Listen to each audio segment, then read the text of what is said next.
Cuando uno piensa en bibliotecas como la de Candelaria, que llega a tener 2000 libros, y se encuentra que las bibliotecas más importantes que podía tener un español en la zona no pasaba de 50 libros, en Corrientes o en Asunción o en Santa Fe, entiende de que allí hay algo, y que no era lectura pensada para los dos jesuitas que estaban allí, que bastante trabajo tendrían, es decir, había una intencionalidad de conformar y de informar al mundo indígena sobre la visión.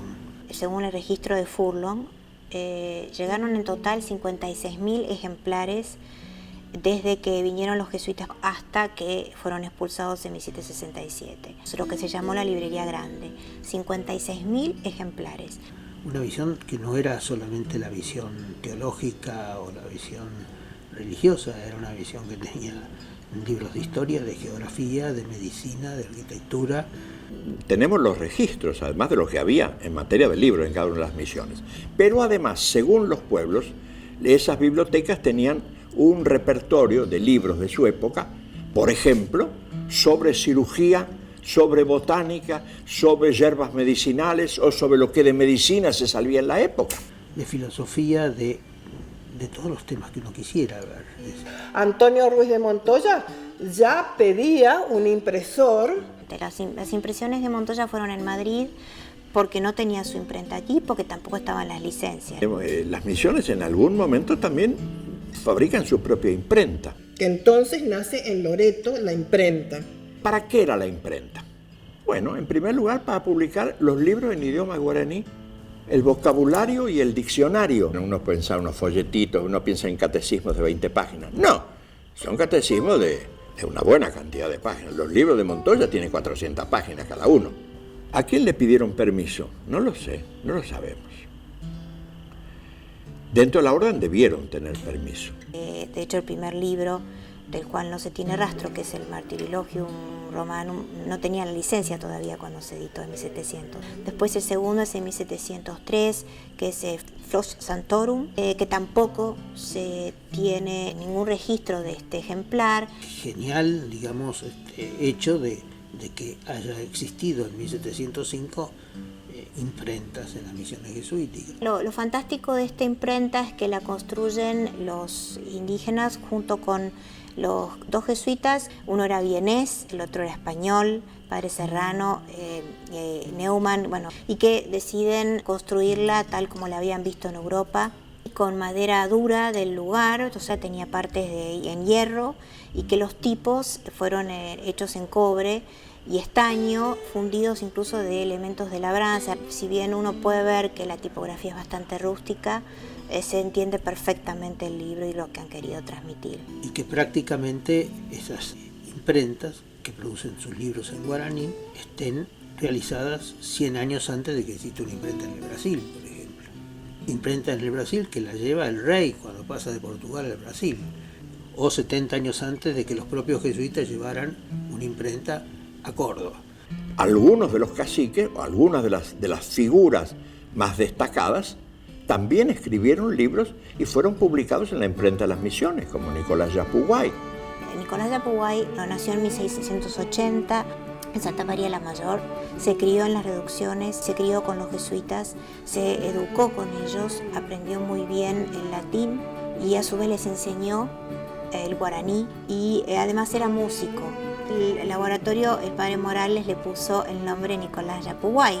Nicolás Yapuguay imprime sermones y ejemplos en lengua guaraní, que comenta pasajes bíblicos o sermones. Por ejemplo, dice, al comenzar nomás el sermón sobre el nacimiento del niño Dios, upepe yepe koshemembu maranga tu tonaseanga he ianga o sema boika tu pasu maranga tu ojo o muiña kahoya ha ojo pra eterei ojo aiponda ye kotu pishime oikerirepa ko tu pasu maranga tu anga oñandui pu ape imembu maranga tu onaseta-maha aiporamo ipu akañyanga yvaga gotu omae upe llave ha'e imembu tu para marangatu. Como la forma de contar se nota que sale de lo más profundo de su ser, de su pga, y su experiencia espiritual, ¿verdad? Con la Virgen María. Y bueno, yo estoy aquí en la parroquia San Ignacio de Misiones, Paraguay, con la idea de trabajar sobre los sermones y ejemplos en lengua guaraní por Nicolás Uapuwal.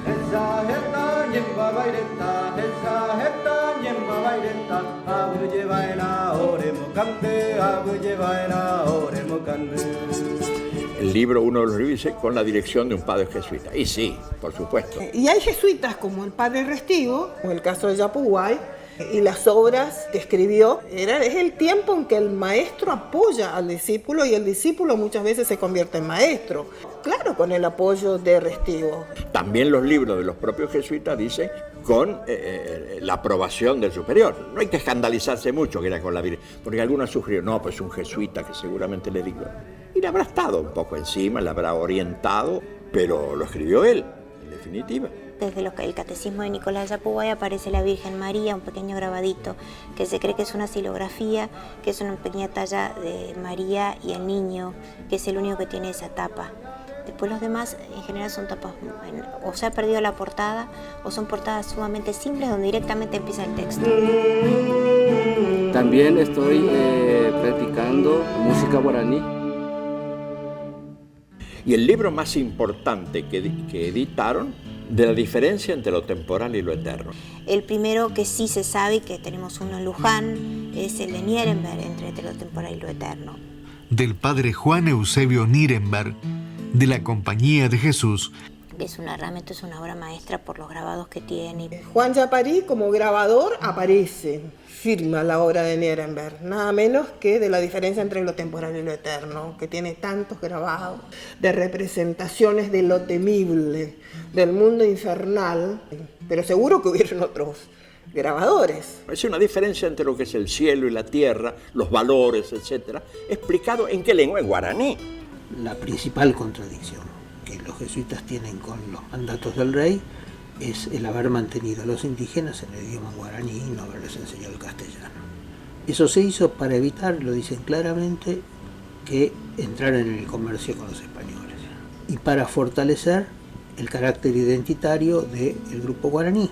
Ese libro fue escrito originariamente en Europa, lo tradujeron acá, lo publicaron en guaraní. Traducida al guaraní por el padre Joseph Serrano e impresa en el año 1705 en la misión de Nuestra Señora de Loreto en la provincia de Misiones. Y era leído, seguramente en alta voz, a algunas personas o grupos, pero fuera del mundo guaraní ese libro no tenía utilidad, así que se usaba allí. La Bolsa de Comercio de Rosario ha reeditado hace un par de años este libro en una bellísima impresión. Se puede considerar como el primer incunable del Río de la Plata. Incunables históricamente se le ha dicho a los libros que nacieron de la cuna de la imprenta de Gutenberg, en el año 1450 hasta el 1500. Bien tienen su nombre o su derecho a llamarse incunables, siendo que nacen de una cuna que no fue importada, sino fue construida con propias características. Bien están llamados incunables desde ese punto de vista. Y guaraníticos justamente porque construidos allí donde estaban las reducciones de los guaraníes. Se hacían pocos libros, 50, 100 eran las ediciones que se hacían de los libros. De algunos hay 7, 8 en el mundo, como en el caso del Manual Adusum. Y uno puede estudiar cosas muy interesantes de estos libros, por ejemplo el papel. Y el papel con el que se hicieron estos libros es un papel todo importado. Lo traían en barriles, lo compraban en Europa. La tinta que se usaba era el negro de humo, armada de los restos del carbón, con algún tipo de goma, que generalmente usaban las resinas de los árboles, y agua caliente, y azúcar a veces usaban también. Si esta imprenta era más fácil transportarla que volver a construir una nueva en cada lugar. Y se sabe que era una sola que fue trasladándose de reducción a reducción. Llegó a funcionar, por lo que sabemos hasta ahora, hasta el año 1727. Del 1700 a 1727, o sea, durante 27 años. En algún momento dejó de funcionar. Tampoco sabemos bien por qué dejó de funcionar. Pero evidentemente no tenía permiso oficial. Tenía el permiso dentro de la orden. Increíble pensar que el origen de ese libro ya estuvo en Europa, que vino en un papel, que vino en un barril y que con una imprenta totalmente construida en medio de la selva, se arma un libro como los que tenemos, ¿no? Y constituye, me parece, un tesoro de lo que es la bibliografía argentina.